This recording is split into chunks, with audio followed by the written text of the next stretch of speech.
जय हिंद दोस्तों। माँ नर्मदा क्लासेस में आपका स्वागत है और मैं लेके आया हूँ आपके लिए एक वीडियो 25 जनवरी 2023 करंट अफेयर्स। 25 जनवरी 2023 से जितने भी करंट अफेयर्स के क्वेश्चन बनेंगे वो हम इस वीडियो में डिस्कस करेंगे। करंट अफेयर्स के बाद सामान्य प्रबंधन के प्रश्नों को भी देखेंगे और उनके उत्तर जानेंगे। इस वीडियो की पीडीएफ आपको हमारे टेलीग्राम चैनल माँ नर्मदा क्लासेस से मिल जाएगी। टेलीग्राम चैनल की लिंक मैंने इस वीडियो के डिस्क्रिप्शन में दे दी है, तो आप लिंक पे जाके टेलीग्राम चैनल ज्वाइन कर लें। तो वीडियो शुरू करते हैं।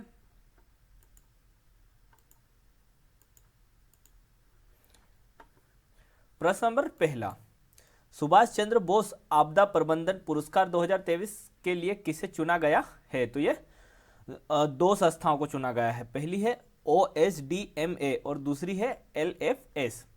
OSDMA इसका फुल फॉर्म क्या है? ओडिशा राज्य आपदा प्रबंधन प्राधिकरण। OSDMA का फुल फॉर्म क्या है? ओडिशा राज्य आपदा प्रबंधन प्राधिकरण। और LFS का फुल फॉर्म क्या है? Lunglei fire station Mizoram. क्या है LFS का full form? Lunglei fire station Mizoram. इन्हें वर्ष 2023 के लिए आपदा प्रबंधन में उत्कृष्ट कार्य करने हेतु संस्थागत श्रेणी में चुना गया है।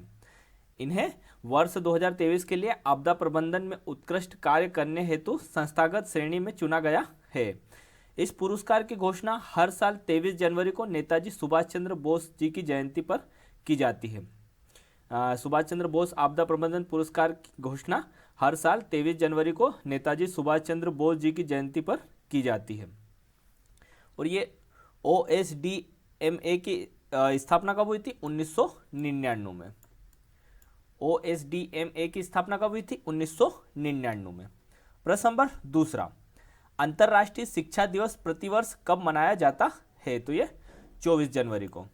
अंतर्राष्ट्रीय शिक्षा दिवस प्रतिवर्ष कब मनाया जाता है? तो ये 24 जनवरी को मनाया जाता है। कब मनाया जाता है? 24 जनवरी को मनाया जाता है। और अंतर्राष्ट्रीय शिक्षा दिवस 2023 के लिए इस बार की थीम क्या है? तो लोगों में निवेश करना या शिक्षा को प्राथमिकता देना। क्या है थीम इसकी इस बार की? लोगों में निवेश करना, शिक्षा को प्राथमिकता देना। और पहला अंतर्राष्ट्रीय शिक्षा दिवस 2019 को मनाया गया। पहला अंतर्राष्ट्रीय शिक्षा दिवस 2019 को मनाया गया। प्रश्न नंबर तीसरा, किस राज्य का 24 जनवरी को स्थापना दिवस मनाया जाता है? तो ये उत्तर प्रदेश का। किस राज्य का 24 जनवरी को स्थापना दिवस मनाया जाता है? तो ये उत्तर प्रदेश का मनाया जाता है। किस राज्य का मनाया जाता है? उत्तर प्रदेश का मनाया जाता है। उत्तर प्रदेश सरकार द्वारा इस दिन को उत्तर प्रदेश दिवस कहते हैं। उत्तर प्रदेश सरकार द्वारा इस दिन को उत्तर प्रदेश दिवस कहते हैं। 24 जनवरी को वर्ष 1950 में तत्कालीन यूनाइटेड प्रोविंस का नाम बदलकर उत्तर प्रदेश किया गया था। 24 जनवरी 1950 को तत्कालीन यूनाइटेड प्रोविंस का नाम बदलकर उत्तर प्रदेश किया गया था।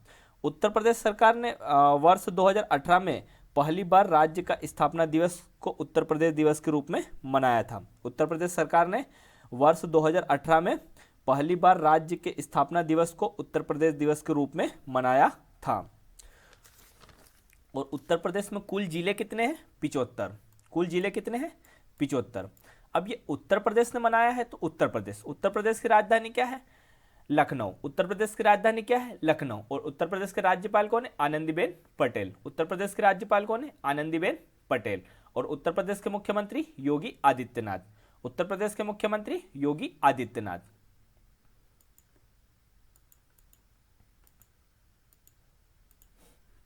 प्रश्न नंबर चौथा, संघाई सहयोग संगठन SCO फिल्म महोत्सव कहाँ आयोजित किया जाएगा? तो ये मुंबई में। संघाई सहयोग संगठन SCO फिल्म महोत्सव कहाँ आयोजित किया जाएगा? तो ये मुंबई में आयोजित किया जाएगा। कहाँ पे आयोजित किया जाएगा? मुंबई में। और मुंबई में भी ये कब आयोजित किया जाएगा? तो ये 27 से 31 जनवरी 2023 तक आयोजित किया जाएगा। मुंबई में कब आयोजित किया जाएगा? 27 जनवरी से 31 जनवरी 2023 तक आयोजित किया जाएगा। और अब SCO का फुल फॉर्म क्या है? संघाई सहयोग संगठन। SCO का फुल फॉर्म क्या है? संघाई सहयोग संगठन। और SCO की स्थापना कब हुई थी? 15 जून 2001 को। SCO की स्थापना कब हुई थी? 15 जून 2001 को। और SCO का मुख्यालय कहाँ पे है? बीजिंग में। SCO का मुख्यालय कहाँ पे है? बीजिंग में। और SCO में सदस्य देश कितने हैं? 8 देश हैं। कितने सदस्य देश हैं? 8 सदस्य देश हैं। प्रश्न नंबर 5वां, जन गण मन को भारत के राष्ट्रगान के रूप में किस तारीख को अपनाया गया था? तो ये 24 जनवरी को। जन गण मन को भारत के राष्ट्रगान के रूप में किस तारीख को अपनाया गया था? तो ये 24 जनवरी को अपनाया गया था। कब अपनाया गया था? 24 जनवरी को अपनाया गया था। और जन गण मन के रचयिता कौन है? रविंद्रनाथ टैगोर। जन गण मन के रचयिता कौन है? रविंद्रनाथ टैगोर। जन गण मन को पहली बार 27 दिसंबर 1911 को भारतीय राष्ट्रीय कांग्रेस के कलकत्ता अधिवेशन में गाया गया था। जन गण मन को पहली बार 27 दिसंबर 1911 को भारतीय राष्ट्रीय कांग्रेस के कलकत्ता अधिवेशन में गाया गया था। कब गाया गया था? 1911 में। जन गण मन को पहली बार 27 दिसंबर 1911 को भारतीय राष्ट्रीय कांग्रेस के कलकत्ता अधिवेशन में गाया गया था। 1912 में तत्वबोधिनी पत्रिका में प्रकाशित किया गया था। 1912 में जन गण मन को तत्वबोधिनी पत्रिका में प्रकाशित किया गया था। 24 जनवरी 1950 को जन गण मन के हिंदी संस्करण को संविधान सभा द्वारा भारत के राष्ट्रगान के रूप में अपनाया गया था। जन गण मन को संविधान सभा द्वारा कब अपनाया गया था? 24 जनवरी 1950 को। कब अपनाया गया था? 24 जनवरी 1950 को। 24 जनवरी 1950 को जन गण मन को के हिंदी संस्करण को संविधान सभा द्वारा भारत के राष्ट्रगान के रूप में अपनाया गया था। 11 सितंबर 1942 को जर्मन इंडिया सोसाइटी की बैठक में पहली बार नेताजी सुभाष चंद्र बोस ने जन गण मन को राष्ट्रगान का नाम दिया था। राष्ट्रगान का नाम पहली बार किसने दिया था? सुभाष चंद्र बोस ने। और कब दिया था? 11 सितंबर 1942 को।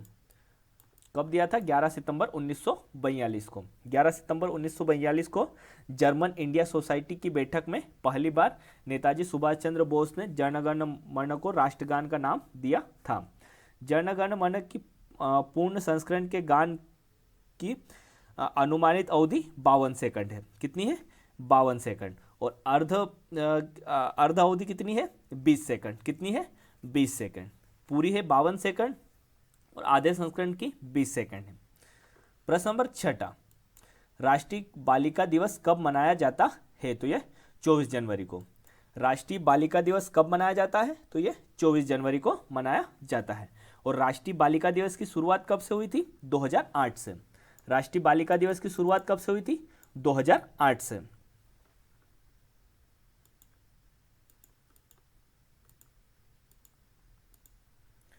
प्रश्न नंबर 7वां, भारत में कहां पर डार्क स्काई रिजर्व घोषित किया गया है? तो ये लद्दाख में।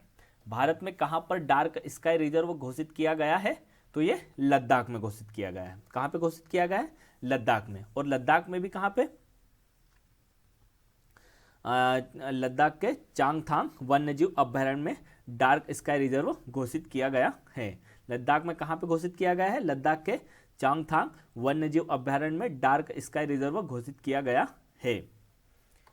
प्रश्न नंबर 8वां, चुनावी निष्ठा पर दूसरा अंतर्राष्ट्रीय सम्मेलन कहां आयोजित किया गया है? तो ये नई दिल्ली में। चुनावी निष्ठा पर दूसरा अंतर्राष्ट्रीय सम्मेलन कहां आयोजित किया गया है? तो ये नई दिल्ली में आयोजित किया गया है। कहां पे आयोजित किया गया है? नई दिल्ली में। और इसकी अध्यक्षता किसने की है? तो मुख्य चुनाव आयुक्त राजीव कुमार ने की है। इसकी अध्यक्षता किसने की है? मुख्य चुनाव आयुक्त राजीव कुमार ने अध्यक्षता की है। और यह कब आयोजित किया गया था? 23 और 24 जनवरी 2023 को आयोजित किया गया था। 23-24 जनवरी 2023 को आयोजित किया गया था, 2 दिन मतलब। प्रश्न नंबर 9वां, इंडिया ओपन बैडमिंटन चैंपियनशिप में महिला एकल का खिताब किसने जीता है? तो ये एन शियोंग ने जीता है। इंडिया ओपन बैडमिंटन चैंपियनशिप में महिला एकल का खिताब किसने जीता है? तो एन शियोंग ने जीता है। किसने जीता है? एन शियोंग ने जीता है। किसने जीता है? एन शियोंग ने। और इन्होंने किसे हराया है? तो जापान की अकाने यामागुची को हराया है। किसको हराया है? जापान की अकाने यामागुची को हराया है। अब ये महिला एकल का खिताब तो एन शियोंग ने जीता है। और पुरुष एकल का खिताब किसने जीता है? कुनलाउत विति दर्शन ने किसने जीता है? थाईलैंड के कुनलावुर्त विति दर्शन ने जीता है। और इन्होंने किसे हराया है? डेनमार्क के विक्टर एक्सेलसेन को हराया है। किसे हराया है? विक्टर एक्सेलसेन को हराया है डेनमार्क के।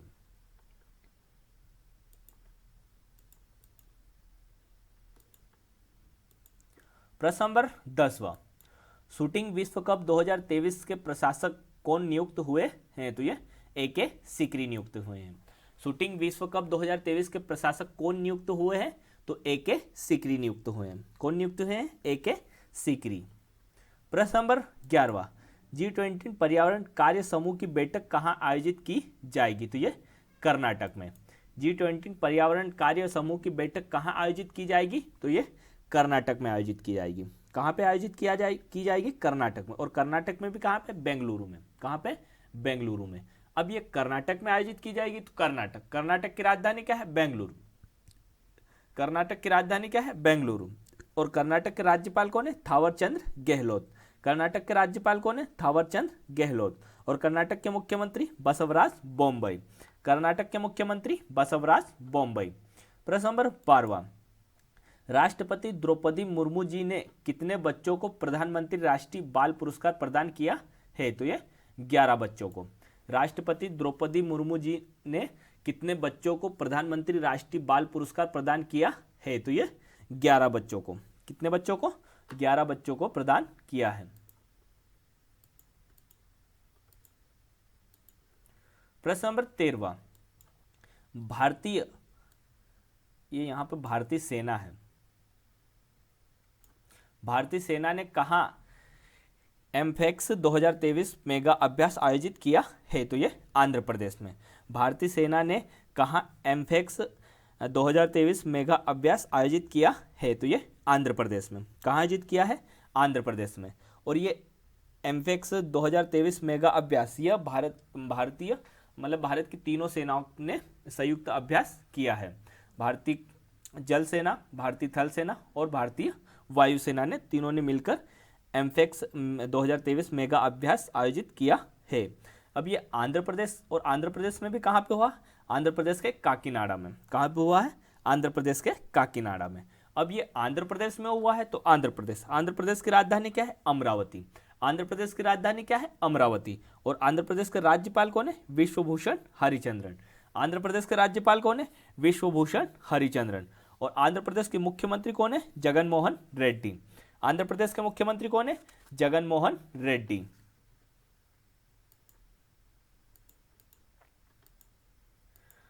अब प्रबंधन के महत्वपूर्ण प्रश्न।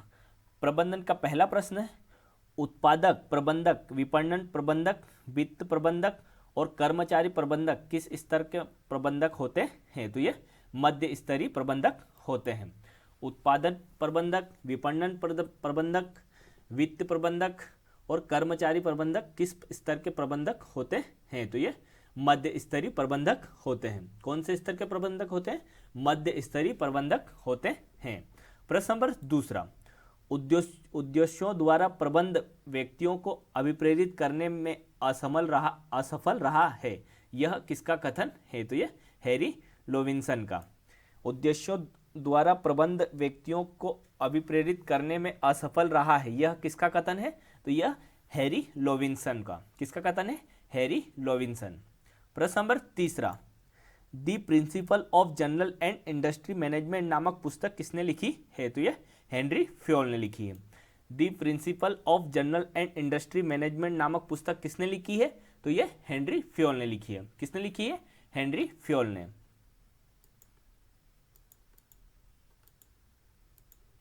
प्रश्न नंबर 4, वर्ष 2003 में एक FW टेलर का शोध पत्र किस नाम से प्रकाशित हुआ है? तो यह कारखाना प्रबंध। वर्ष 1903 में FW टेलर का शोध पत्र किस नाम से प्रकाशित हुआ है? तो कारखाना प्रबंध के नाम से। किस नाम से? कारखाना प्रबंध के नाम से प्रकाशित हुआ है। प्रश्न नंबर 5, हेनरी फ्योल कौन थे? तो यह खनन अभियंता। हेनरी फ्योल कौन थे? खनन अभियंता। प्रश्न नंबर 6, एक मुखिया और एक योजना, यह कथन किस सिद्धांत से संबंधित है? तो यह दिशा एकता के सिद्धांत से। एक मुखिया एक योजना, यह कथन किस सिद्धांत से संबंधित है? तो यह दिशा की एकता सिद्धांत से संबंधित है। प्रश्न नंबर 7वां, प्रबंधन में नियोजन का महत्व है? तो यह भावी घटनाओं की अनिश्चितता। प्रबंधन में नियोजन का महत्व है भावी घटनाओं की अनिश्चितता।